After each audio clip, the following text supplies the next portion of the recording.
आणि आपण सगळेच या विराट सभेला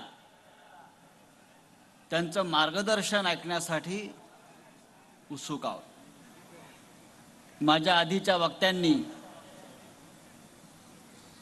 अत्यंत परखडपणे आपल्या भूमिका मांडलेल्या आहेत। आज सकाळच्या शिबिरामध्येही माझं भाषण केलेलं आहे। अनंत कान्हेरे मैदानावर या देवभूमीत ज्या प्रकारचा हा उत्साह उसळलेला दिसतोय,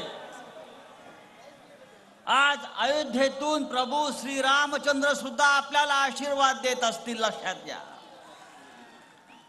प्रभू श्रीरामाचा आशीर्वाद जर कोणाला आज मिळणार असेल तर तो फक्त शिवसेनेला मिळणार आहे।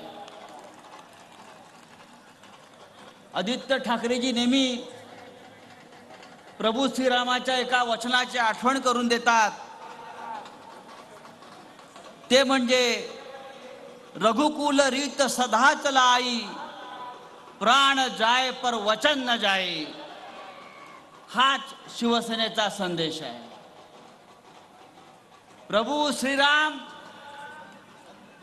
हे एकवचनी होते, सत्यवचनी होते, पण आज या देशाचे पंतप्रधान नरेंद्र मोदी यांच्यासारखे ढोंगी आणि खोटारडे नेते या देशात झाले नाहीत, हे आम्हाला दुर्दैवानं सांगावं असं वाटतं।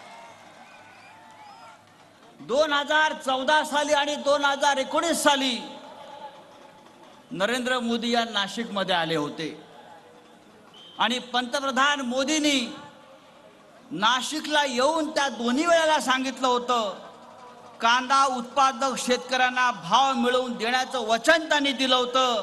त्याचं काय झालं? आपण वचन दिलं होतं आणि तेच मोदी परवा काळाराम मंदिरात जाऊन झाडू मारताना देशाने पाहिलं। अरे झाडू मारण्याचं काम तुमचं नाही, तुम्ही पंतप्रधान आहात। तुम्ही शेतकऱ्यांचं आणि कष्टकऱ्यांचं जे प्रश्न आहेत ते तुम्ही सोडवायला पाहिजे।